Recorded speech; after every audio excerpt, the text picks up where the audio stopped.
J'ai écouté il y a quelques jours, je ne sais pas s'il y a 2 ou 3 jours de ça, un frère qui est un prédicateur, qui faisait le contraste entre la montagne où Christ a été transfiguré et la montagne de Golgotha. Et il relevait le contraste qu'il y avait, la lumière, à Golgotha il y avait les ténèbres. C'était beau. Mais honnêtement, je vais être sincère avec vous, je disais, mais ça c'est n'importe. Vous savez, je crois réellement qu'il y a des prédications qui ne devraient même pas être apportées. C'est vraiment pour faire entendre quelque chose qui semble être intéressant. Alors qu'en réalité, la parole de Dieu, elle est là, non pas pour que les choses viennent, pour ainsi dire, nous espanter, mais pour donner uniquement la vérité et le chemin à suivre. Et bien sûr, je pensais à la montagne de la transfiguration ce matin, et il y aurait beaucoup de choses peut-être qu'on pourrait, bien sûr, ressortir de cet événement grandiose.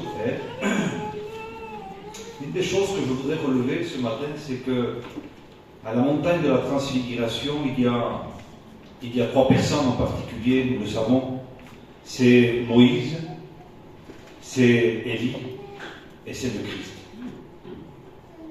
Et s'il y a quelque chose qui est certain, c'est qu'à la montagne de la transfiguration, le Seigneur faisait passer un message, c'est que nous sortions d'une alliance pour passer à une autre. Moïse disparut. Élie aussi. Jésus resta seul. Parce que la loi et les prophètes n'avaient qu'un but, c'est de nous amener à Christ, qui lui serait éternellement avec nous. Mais Moïse et finalement Élie, qui sont la loi et les prophètes, n'ont été que pour un temps. Pour un temps. Ils ont été nécessaires, mais ce n'est que pour un temps. Et le plus important, finalement, ce n'est pas l'ancienne alliance. Bien qu'elle a toute son importance aussi. Mais l'ancienne alliance, si vous voulez, elle prend toute sa valeur par l'accomplissement du Christ et l'ouverture à la nouvelle alliance. C'est ce que Christ a partagé, bien sûr, avec ses disciples lorsqu'il a mangé le repas de la Pâque. Et il a dit ce que nous prendrons ce matin: voici la nouvelle alliance en mon sang. Ce que nous avons pris déjà. Et je pense que nous avons besoin de la grâce de Dieu pour que, eh bien, nous puissions apprécier la nouvelle alliance. Nous pouvons être dans une ancienne alliance, parce que l'ancienne alliance, finalement, c'est quoi? C'est le commandement. C'est le commandement. C'est les préceptes. C'est les ordonnances. C'est les règles. Mais même si on n'est pas sous la loi mosaïque, on peut être quand même sous des règles, sous des commandements. Il y en a dans les religions, il y en a même dans les cultures. Vous voyez? Et nous pouvons rester sur des règles, mais d'une façon ou d'une autre, même si on mélange les cultures, les règles, le but de tout, c'est d'arriver à une communion intime et véritable avec la personne, avec le Christ. Amen. C'est ça, frères et sœurs, qui est important. Ça va vite. Parce que nous pouvons nous perdre dans le commandement. Nous pouvons nous perdre dans les règles qui ne sont pas mauvaises en soi, mais qui ne sont pas finalement recommandées par priorité dans la nouvelle alliance. Parce que tout, absolument tout, est en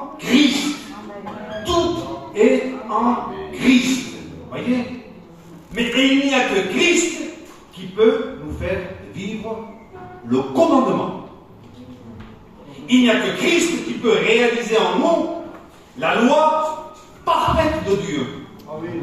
Et ce matin, c'est mon but, bien sûr, c'est qu'on arrive à comprendre que ce que nous avons besoin plus que tout, c'est de la grâce. La loi, la Bible nous dit qu'elle a été donnée par Moïse. Mais la grâce et la vérité sont venues par Jésus-Christ.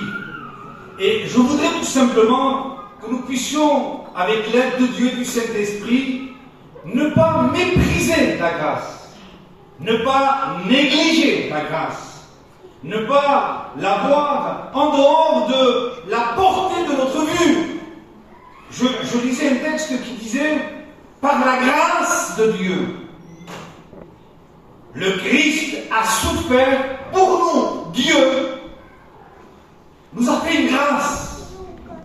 Et cette grâce, c'est que, finalement, au lieu de souffrir nous, il a fait souffrir son Fils. Ça, c'est le cadeau que Dieu nous a donné. Il nous a épargnés. Mais lui, il ne l'a pas épargné. Il ne l'a pas épargné. C'est le cadeau que Dieu nous a fait. Dieu nous a tant aimés qu'il l'a donné à lui. Et il nous a mis à nous de côté. Ça nous dépasse, hein? Ça nous dépasse. Je ne sais pas ce que c'est cet amour. Comment est-ce possible de mettre ton fils bien-aimé devant pour que lui soit frappé, pour que lui souffre, et que nous ne soyons pas frappés, qu'on ne souffre pas? Et ça, c'est le cadeau de Dieu. La plus grande preuve, si vous voulez, de la grâce que Dieu nous a faite, elle est à la croix. Elle est à la croix. C'est là où il a donné son Fils. C'est là où il a fait souffrir son Fils.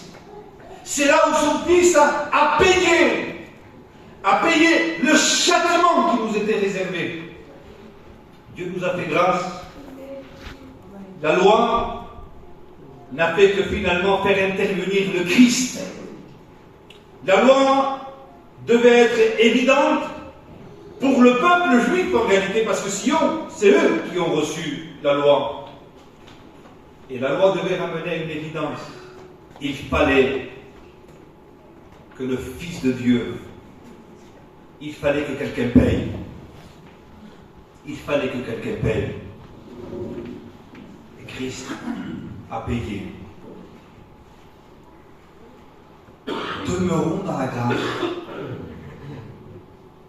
Ayons une vision plus large et plus étendue de la grâce. Sans pour autant diminuer le commandement.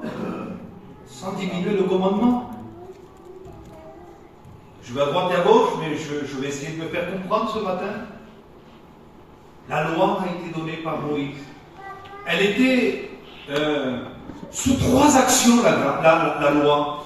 Il y avait la loi cérémoniale, il y avait la loi civile, et il y avait la loi morale.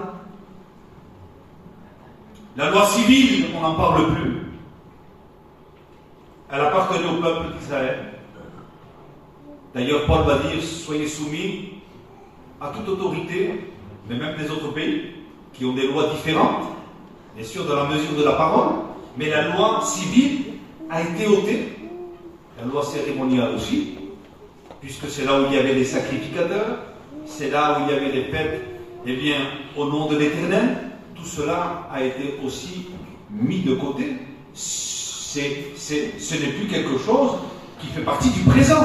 Dieu l'a mis de côté parce que Christ, eh bien, a accompli finalement, eh bien, toute cette loi cérémoniale. Il est le souverain sacrificateur selon l'ordre de Melchisédek, c'est-à-dire que c'est une sacrificature qui ne peut plus être remplacée parce que c'est la véritable sacrificature. Donc cette loi cérémoniale a été mise de côté. Une seule chose reste finalement de la loi, puisque là il y a tout le caractère de Dieu, c'est les 10 commandements. Pas un seul iota ne sera enlevé, dit Jésus. La loi, elle est là. Et pourtant, c'est de cette même loi que le Christ a voulu nous libérer, nous dégager, on le dira après, nous dégager de la loi. Pourquoi? Parce que Dieu ne veut pas que nous ayons une communion directe avec la loi, parce que la loi, eh bien, elle nous a mis devant le miroir, devant la misère de notre vie, notre incapacité. La loi ne fait qu'augmenter la tension du péché en nous. Et Dieu a voulu nous libérer du commandement pour avoir communion avec lui par la grâce. Je me fais comprendre? Sans la grâce, il est impossible d'avoir communion avec Dieu. Vous allez me dire, mais le commandement ne peut que se réaliser dans notre vie si nous avons, eh bien, une communion d'abord et fondamentalement dans notre vie avec la grâce qui est la personne de Jésus-Christ. Sinon, il n'y a pas de communion. La loi, eh bien, elle ne va pas à l'encontre de la grâce. Mais pas du tout. La loi ne peut que confirmer la grâce et la grâce ne peut que confirmer, ça va ensemble. La loi, ça va ensemble. Amen. La loi est un pédagogue pour nous amener à Christ. Mais Christ n'est pas contre la loi, mais bien au contraire. Christ veut nous faire vivre même plus que la loi. Plus que la loi. Moi, je n'ai pas compté, j'ai juste entendu. Dans la loi, il y a 613 préceptes. Mais dans la grâce, il y a 1010 commandements. Donc, il y a en réalité quelque chose de beaucoup plus profond dans la grâce.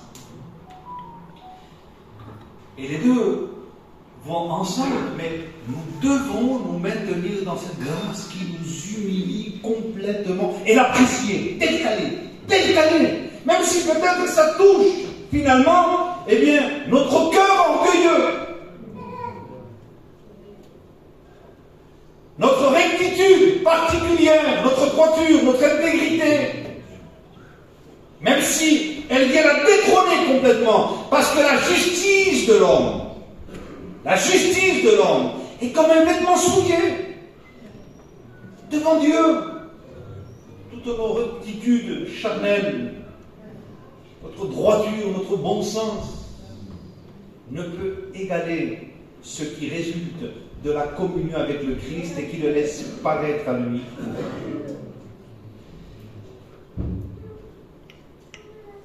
On stagne. Les frères, les sœurs, je suis devant une réalité comme vous. Ma vie stagne si réellement je ne demeure pas dans la grâce. On stagnera. Jésus a dit que la chair ne sert de rien. Elle ne sert de rien. Son utilité, zéro. C'est ce que Jésus a dit. Son service n'apporte rien. Même si on a une bonne volonté, quand on s'appuie dans la chair, Jésus nous dit zéro, rien. Elle ne peut rien faire. Écoutez ça. La chair ne peut rien. Pardon. La chair ne se soumet pas. Et en plus, elle ne peut pas. C'est-à-dire que dans son fondement, elle est rebelle à Dieu. C'est l'insoumission. Mais en plus de ça, si par une bonne volonté qui sortirait de nous-mêmes, parce que nous sommes nés de Dieu, ce que Paul disait, il y a un combat dans ce que je veux. Et même si on voudrait entraîner par la bonne volonté, il dit, elle ne peut pas. Elle ne peut pas. La chair ne sert de rien. Le mot même ne sert de rien, dire assistance à une personne en danger. Assistance à une personne en danger dans un cas de vie ou mort. Dans le grec, c'est ça que ça veut dire. C'est-à-dire que, de par la chair, il n'y a absolument rien qui puisse venir nous assister. Paul a dit, comme cela, celui qui vit par la chair mourra. Il n'y a pas de délivrance dans la chair. Il n'y a aucun même soulagement. Et ce que nous avons besoin, c'est d'une révélation plus grande, plus profonde de la grâce qui nous humilie. Qui nous humilie. Parce que la grâce, on ne peut pas l'accepter par la logique, on l'accepte par la foi. Amen. C'est par la foi. On ne peut pas, les frères, on ne peut pas avoir communion avec Dieu sans la grâce. C'est impossible. On ne peut pas se présenter devant lui. On ne peut pas. La loi, écoutez bien, la loi condamne le meilleur des pécheurs. Je le répète, la loi condamne le meilleur des pécheurs. La grâce sauve le plus grand de tous les pécheurs. Quelle différence!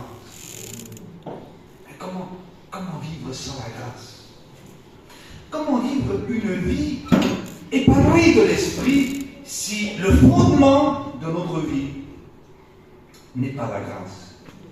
Et la grâce ne s'attache pas, dans la nouvelle alliance, on ne s'attache pas, premièrement, au commandement. Ça ne veut pas dire que nous excluons la loi. Bien au contraire.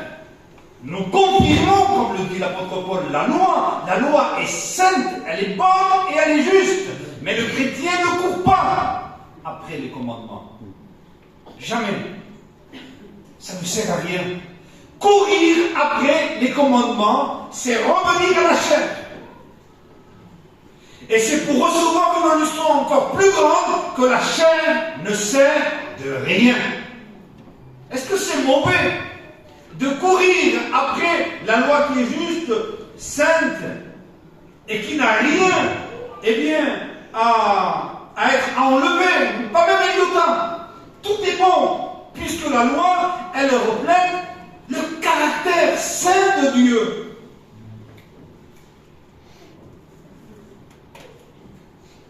C'est ce que Paul a dit à une certaine église, mais vous donc qui allait vers la loi, il dit, comprenez-vous la loi? Vous avez compris la loi? Vous avez mis Christ de côté? Vous courez après la loi, mais est-ce que vous l'avez compris? Avez-vous compris? Parce que finalement, ils ne l'avaient pas bien compris. Et ils avaient mis Christ de côté, parce que, eh bien, ils voulaient réussir. Réussir? C'est impossible de réussir. Et je me suis rendu compte dans l'Écriture que le scanner de Dieu, l'IRM de Dieu, il va à une profondeur énorme. Tout ce qui ne résulte pas de la grâce n'est pas tenu en compte pour Dieu parce que, eh bien, c'est la justice de l'homme.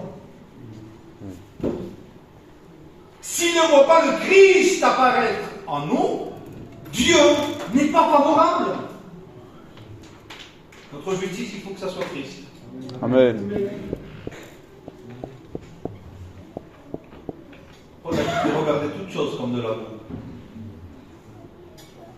Sa propre justice, je ne la reconnais pas, il dit je la regarde comme de la boue.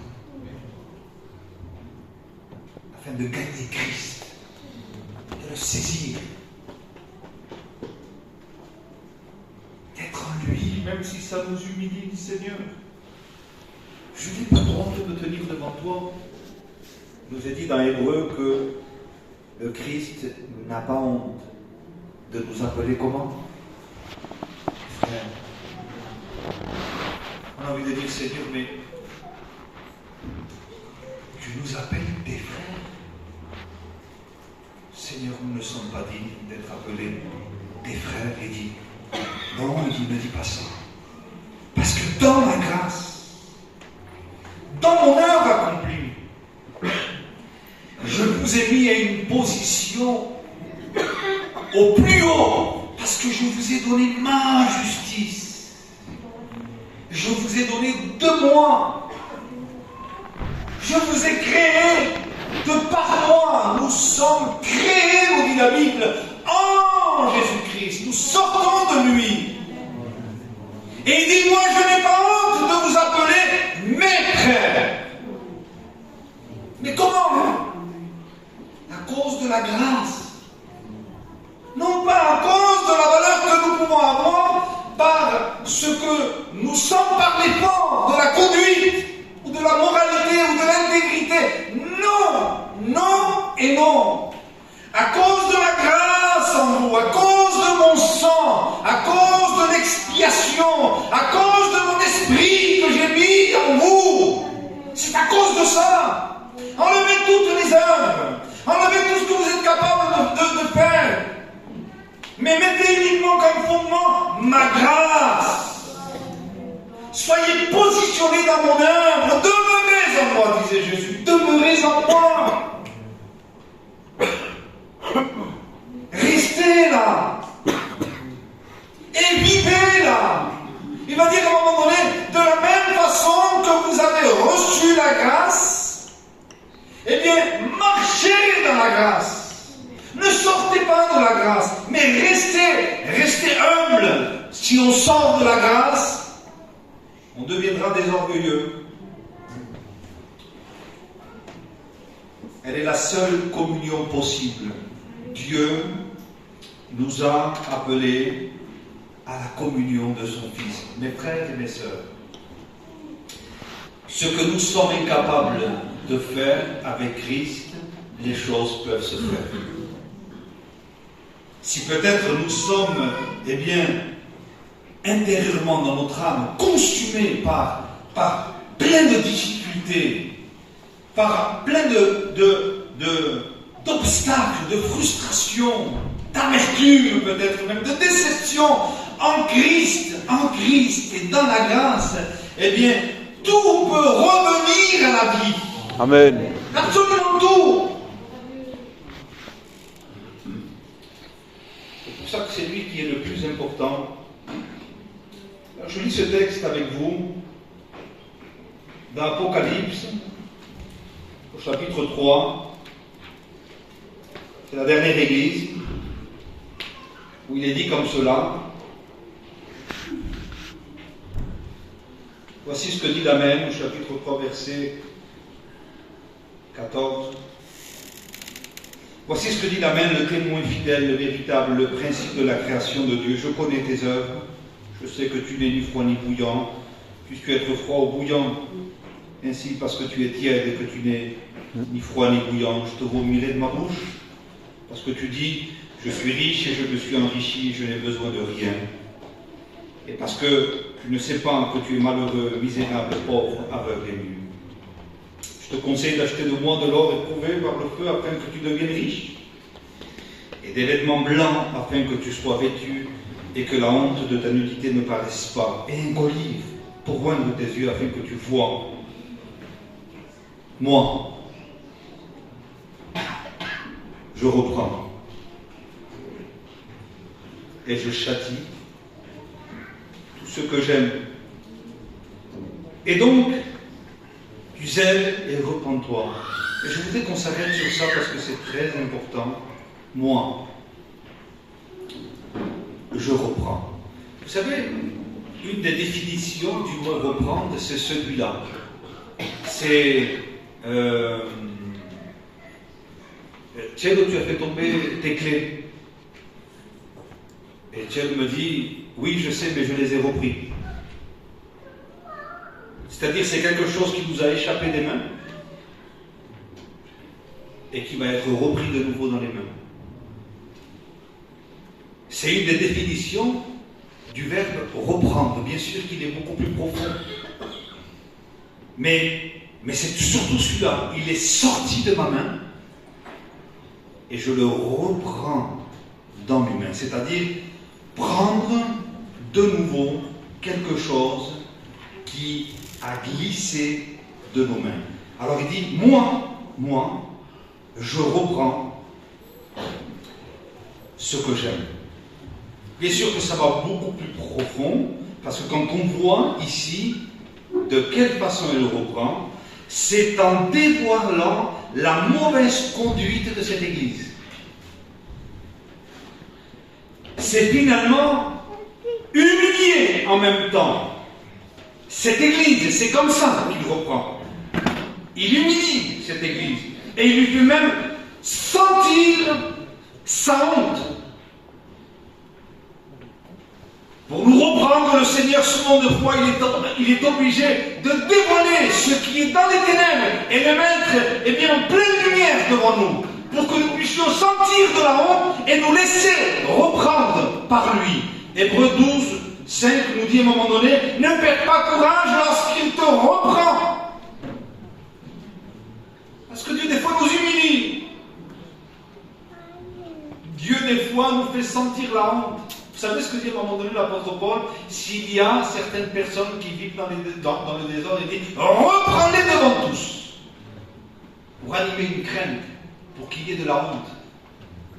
C'est pas dans un sens de faire du mal, mais c'est pour reprendre celui qui s'est écarté des mains du Seigneur.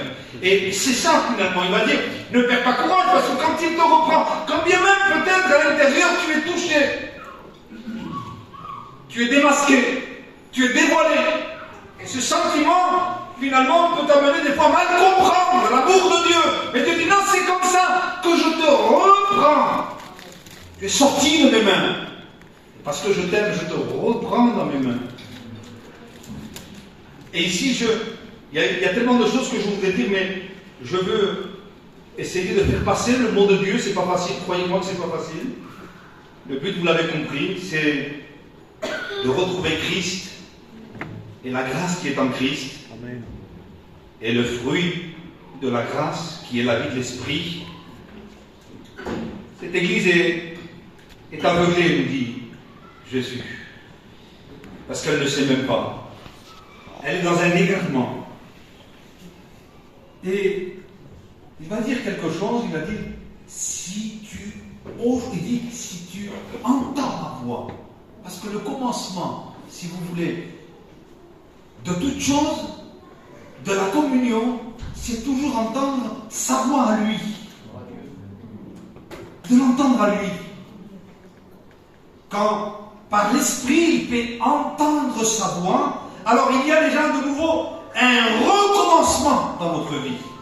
Si aujourd'hui tu entends ma voix, et si tu m'ouvres la porte, alors il dit, eh bien, j'entrerai, et écoutez bien, je souperai avec toi, et toi avec moi. Écoutez, pour moi là c'est important, parce que le commencement de toute chose et le fondement de toute chose, ce n'est pas tout ce que nous allons faire, mais c'est de le retrouver à lui dans la communion. Sa chaleur, sa présence. Paul dit à un moment donné, quand il le voit sur le chemin de Damas, que faut-il que je fasse? Fais rien, Paul. Parce que pendant 3 jours, tu vas être seul. Ne fais rien. Le commencement de toute chose, c'est la communion. C'est de nouveau cette sensation de ses mains. Être dans les mains de la personne de Jésus. Celui qui ne décourage jamais. Celui qui ne nous abuse pas. Celui qui ne nous fait pas sentir étrangers. Mais celui qui nous dit, tu es ma brebis. Amen. Moi je suis ton berger. suis là pour t'aider. Moi, je donne ma vie pour toi, c'est la grâce. Moi, je veux que tu aies la vie, que tu l'aies en abondance. Il faut que tu me retrouves à moi. Il faut que tu me retrouves. Il faut que tu me comprennes qui je suis. Je suis ton avocat. Je suis ton intercesseur. Je suis ton sauveur. Je suis ton libérateur. Je suis celui qui t'aime. Moi, je t'aime. Moi, je ne te juge pas. Dans ma grâce, je te dis toute la vérité. Et sans te condamner. Sans te mettre loin, à distance de moi. Non, je viens pour te rassurer. Je suis ton époux et tu es mon épouse. Je ne suis pas n'importe qui. Je ne suis pas venu comme Moïse. Et je ne suis pas venu comme Élie, donnant une loi et que si tu ne la respectes pas, tu vas mourir. Parce que c'est ça. Quiconque désobéit à la loi, il est coupable d'une sentence de mort, car le salaire du péché c'est la mort, dit la Bible, pour avoir transgressé c'est la mort. Il dit, mais moi non. Vous savez, alors, n'approfondissez pas trop, bon, vous ne le ferez pas non plus, mais je dis dans le sens où il y a quand même une vérité dans ce que je vais vous dire. Je l'ai dit la dernière fois. La loi nous dit tu aimeras le Seigneur ton Dieu, lui seul, de tout ton cœur, de toute ton âme et de toute ta pensée, c'est juste. Et si nous ne le faisons pas, c'est injuste et c'est un péché. Mais alors que Pierre est complètement tombé, qu'il l'a renié devant tout le monde, Jésus lui a dit, m'aimes-tu? Il ne finit pas de le condamner.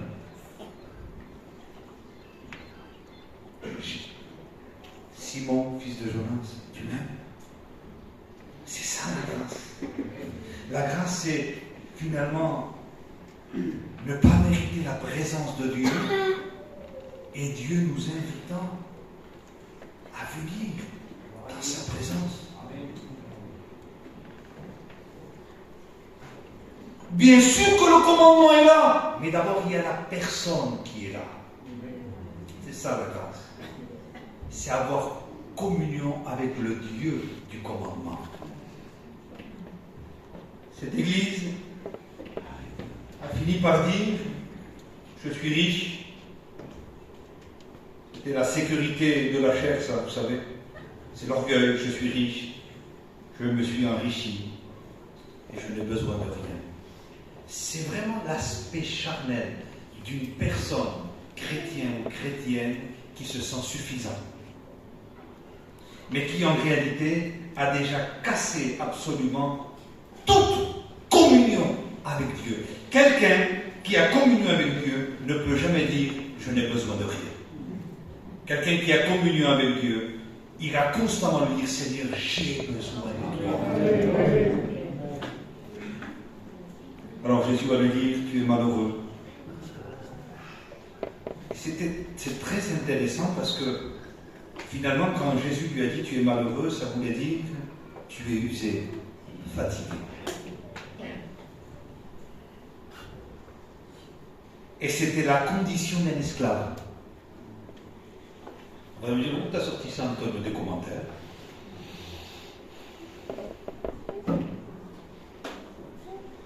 Usé, fatigué, qui est la condition d'un esclave.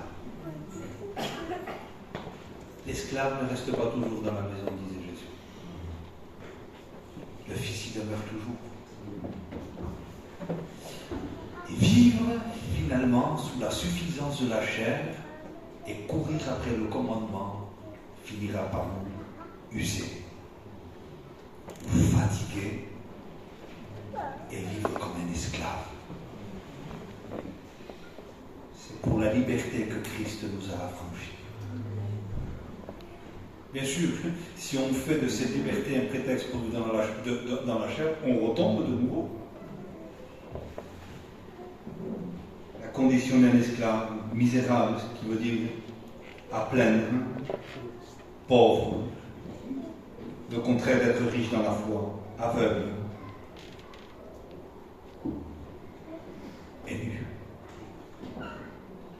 Parce que sans Christ, nous ne sommes pas présentables devant lui. notre vêtement ne sert à rien. Il n'y a que dans la grâce. Je voudrais ici qu'on souligne quelque chose. Que le Seigneur a filtré ici cette Église et a démontré que cette Église avait perdu la véritable communion. Je souperai avec toi et toi avec moi. Et pourtant, elle se sentait bien. Elle se croyait bien.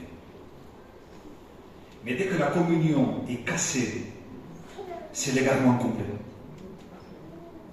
Et la communion ne peut se maintenir uniquement, écoutez bien, frères et sœurs, dans une perspective, dans une vision toujours plus claire de cette grâce qui nous unit. Quand on regarde une autre église, je vais y aller vite, c'est le mot que j'ai, c'est l'église d'Éphèse. On le lit. Voici ce que dit celui qui tient les 7 étoiles dans sa main droite, celui qui marche au milieu des 7 chandeliers d'or. Je connais tes œuvres, ton travail, ta persévérance, et je sais que tu ne peux supporter les méchants, que tu as éprouvé ceux qui se disent apôtres et qui ne le sont pas, et que tu les as trouvés menteurs, que tu as de la persévérance, que tu as souffert à cause de mon nom, et que tu ne t'es point lassé. Mais ce que j'ai contre toi, c'est que tu as abandonné ton premier amour. Alors rassurez-vous, il n'y en a pas un second, il n'y en a qu'un, c'est tout.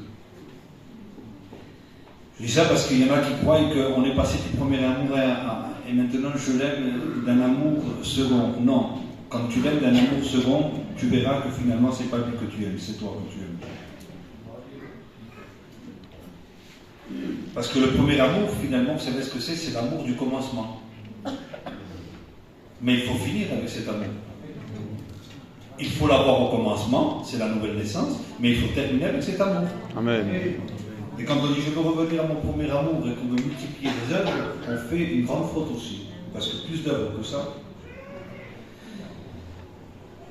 Mais ce que j'ai contre toi, c'est que tu as abandonné ton premier amour. Souviens-toi donc d'où tu es tombé, repens-toi et pratique tes premières œuvres. Mais comment?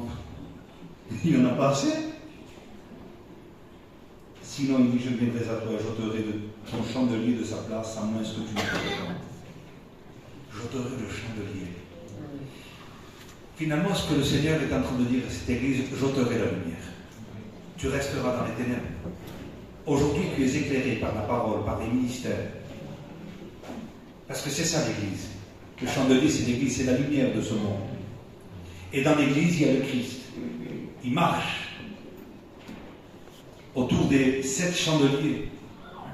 Et parce que le Christ est dans les églises, il y a la lumière. Mais si, eh bien, il enlève cette lumière qui est lui-même l'église, eh bien, ça sera les ténèbres. C'est-à-dire que tout ce que nous écoutons, finalement, c'est une grâce.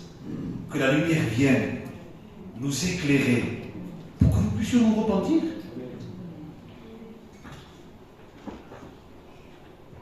Je vais être simple. Je vais dire, je connais tes œuvres et ton travail. Est-ce que ce n'est pas une preuve?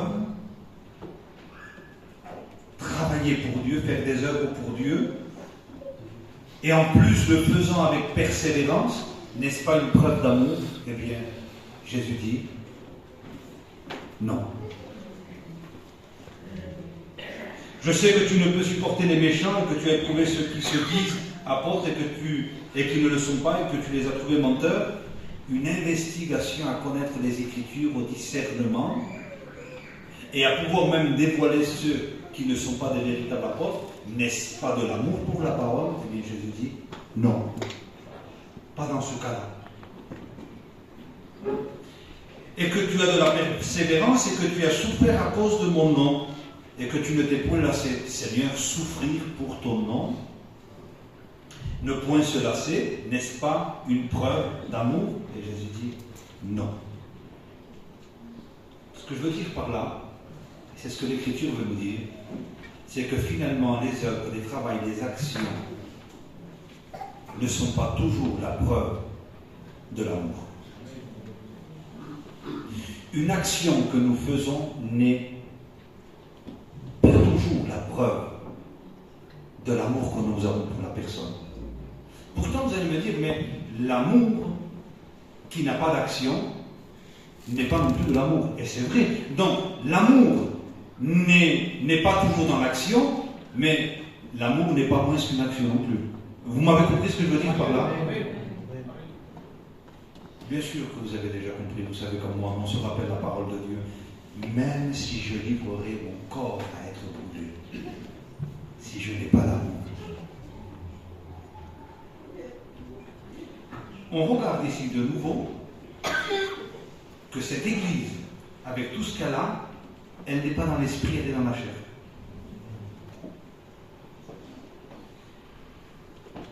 Il terminera en disant, à celui qui vaincra, je donnerai à manger de l'arbre de vie qui est dans le paradis de Dieu. Vous savez ce que c'est l'arbre de vie? C'était le maintien de la communion. Il y avait l'arbre de la connaissance du bien et du mal dans le jardin, et il y avait aussi l'arbre de vie.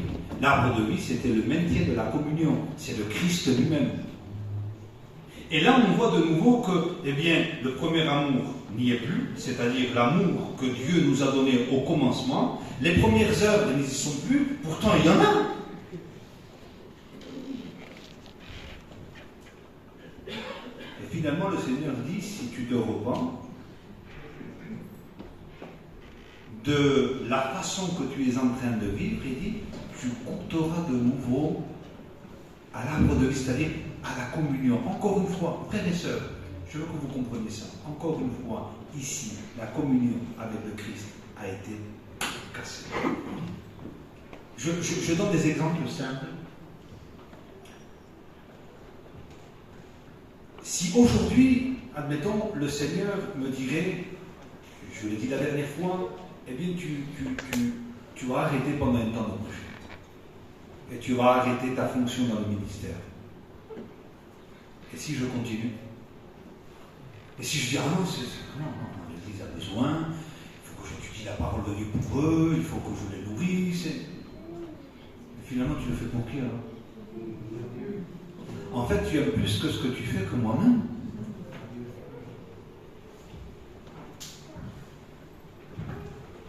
Cette Église faisait plein de choses, même elle dévoilait. Mais pourquoi tu cherches à dévoiler les imposteurs si finalement je t'ai rien demandé? Tu souffres, mais pourquoi tu t'es mis dans des souffrances où je ne t'ai pas envoyé? Et on voit ici de nouveau finalement l'œuvre de la chair.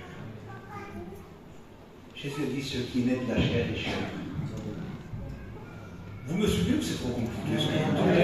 J'essaie d'être le plus simple possible parce que je veux que vous compreniez. Tout ce qui ne résulte pas d'une communion avec la grâce, même si on fait des exploits, Jésus dit, arrête. Arrête. Amen. Amen. Mais Seigneur, tu n'as pas vu les œuvres que je fais? Ça ne sort pas de ta communion avec moi, ça. Tu le sors d'autre part.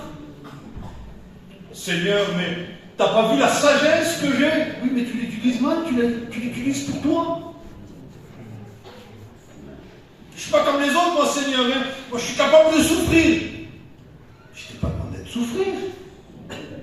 Je t'ai demandé de te réjouir, là.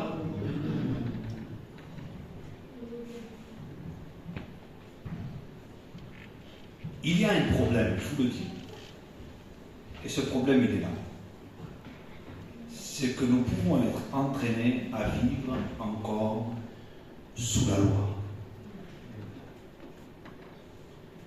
Vivre sous la loi, c'est essayer d'attirer la faveur de Dieu par tout ce que nous faisons. Et le Seigneur est en train de dire, finalement ici, ne fais pas autant. Ne fais plus autant. Attention, je ne suis pas en train de dire qu'il ne faut pas travailler pour Dieu. Mais si c'est pour travailler comme ça, vous le savez. C'est ce qu'il dit. Il dit arrête, hein. Arrête tout ce que tu fais. Ça va pas. Parce qu'il lui dit, hein.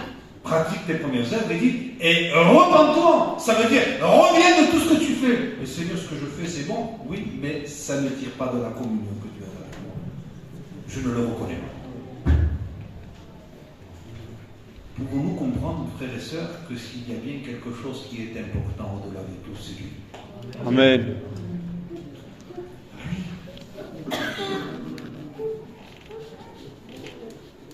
savez ce qu'on a besoin, ce que j'ai besoin? C'est de retrouver à lui. C'est de vivre avec lui. Avant de faire des œuvres, je trouve le maître de la moisson. Et je vis en contact avec le maître. S'il m'envoie, je ne fais qu'obéir. Mais ils sont partis, il dit, je ne les ai pas envoyés. Beaucoup de choses, on cherche pour se complaire nous-mêmes. Mais les frères, je veux qu'on comprenne quelque chose ici, c'est que tôt ou tard, quand on vit par soi-même, c'est la catastrophe. Jésus a dit, sans moi, vous ne pouvez rien faire. Ça veut dire que tout ce qu'on fera n'a servi à rien. Il n'y a qu'une seule chose qui est importante. C'est que tu vives avec moi. Est-ce que tu vis avec moi? Seigneur, moi je viens au culte, je prends la Sainte Seine, Seigneur, j'écoute le serviteur, et même j'ai du plaisir à écouter la vérité. C'est bien. Est-ce que tu vis avec moi? Est-ce que tu entends ma voix? Quelle est ton intimité avec moi? Qu'est-ce que je suis? Qu'est-ce que je représente pour toi? Je me suis enrichi, je n'ai besoin de rien. Ah, t'arrives à te conduire tout seul maintenant? Tu sais marcher tout seul? Vous savez ce que disait David Kerson? Chaque chrétien doit s'occuper chaque matin à trouver une parole de Dieu qui le mette en communion avec lui. Il dit, si vous ne cherchez pas une parole qui vous met en communion, en contact avec lui, vous ne tiendrez pas. On ne peut pas vivre que de la connaissance. Nous devons vivre de la communion. Amen. Amen. De retrouver à lui. Jésus a dit, je termine avec ça, sinon après ça fait trop long les frères. Il y a de quoi parler, il y a de quoi dire, c'est pas le but. Méditez. Venez à moi. Matthieu chapitre 11, verset 28. Vous tous, qui êtes chargés et fatigués. Est-ce qu'il a dit venez au commandement? Non, venez à moi. Amen. N'allez pas au commandement, n'allez pas dans les œuvres. Moi. Jésus a dit, je suis moi. Le chemin, la vérité et la vie. Et nul ne peut y aller au Père que par moi. C'est pas par le commandement qu'on va au Père, c'est par lui. Amen. C'est par lui. Il n'y a que lui dans sa grâce qui nous met en relation directe avec le Père, et il n'y a que lui qui nous assure les meilleures promesses, parce qu'en lui est la promesse de la vie présente, et celle qui est à venir. Avec lui, nous pouvons vivre le commandement. C'est pour ça qu'il dit, je suis le chemin, je suis la vérité, et je suis la vie. Venez à moi, vous tous qui êtes chargés et fatigués. D'abord, et je vous donnerai du repos. Parce que si tu viens vers moi, tu as tout. Ensuite, il dit, prenez mon joug. Le Dieu du commandement qui commence maintenant à commander, mais dans une relation d'amour. Et recevez mes instructions. Mais pas aller aux instructions. Parce que si on y va aux instructions, Paul a dit à un moment donné, il dit, mais vous êtes sous le joug de la loi. Si quelqu'un a soif, disait Jésus, qu'il vienne à moi. Mais où vous allez? Vous n'avez pas compris la loi. Antonio, tu n'as pas compris la loi? Tu as soif de cette vie? Viens à nous. Parce que tout est en moi. Absolument, tout est en moi. Le repos est en moi. La vie pleine, elle est en moi. Et vous avez vu dans les Éphésiens comment Paul accentue énormément en Christ ceci, en Christ ceci, en Christ cela. Et tout, absolument tout. Et ce que je voudrais élever plus que tout ce matin, c'est que si peut-être nous nous sentons peut-être frustrés, déceptionnés, découragés, allons, reprenons les textes, usés, fatigués, allons vers lui. Il est l'avocat auprès du Père. de celui qui nous pardonne. On ne sera jamais accepté dans la présence de Dieu si ça ne commence pas par un pardon. Et si ça ne se vit pas dans le pardon, nous vivons tous les jours du pardon de Dieu. Ce matin, j'invite l'Église, peut-être une autre fois, on en parlera, on verra. De Romains 7, qui nous dit que Christ, finalement, par son œuvre, nous a dégagés de la loi pour appartenir à un autre. Pour appartenir à un autre. Un frère disait quelque chose, il disait, il y en a qui vivent avec le Christ pour le pardon et qui vivent avec la loi pour la marche. Alors il a utilisé un mot que je ne veux pas utiliser parce qu'il est trop fort. Je vais le dire un peu plus poli. Il disait, c'est le chrétien qui vit une double vie. Donc vous avez compris. Il dit, Jésus, s'il te plaît, pardonne-moi. Là, il a communié avec Dieu. Mais dès qu'il veut revivre la vie chrétienne, il repart sur la loi. La loi le condamne de nouveau, le détruit, et lui fait voir qu'il n'y arrive pas, et il revient vers le Christ. Ah, Jésus, j'ai besoin de toi, j'ai besoin de ton pardon. Et de nouveau, quand lorsqu'il reçoit le pardon, il repart sous la loi. Il dit, mais ces gens-là, ils ont une double vie. Christ nous a libérés de la loi pour que nous vivions avec lui. Amen. Pour qu'on reste avec lui, pour que notre communion soit toujours avec lui. On prie le Seigneur.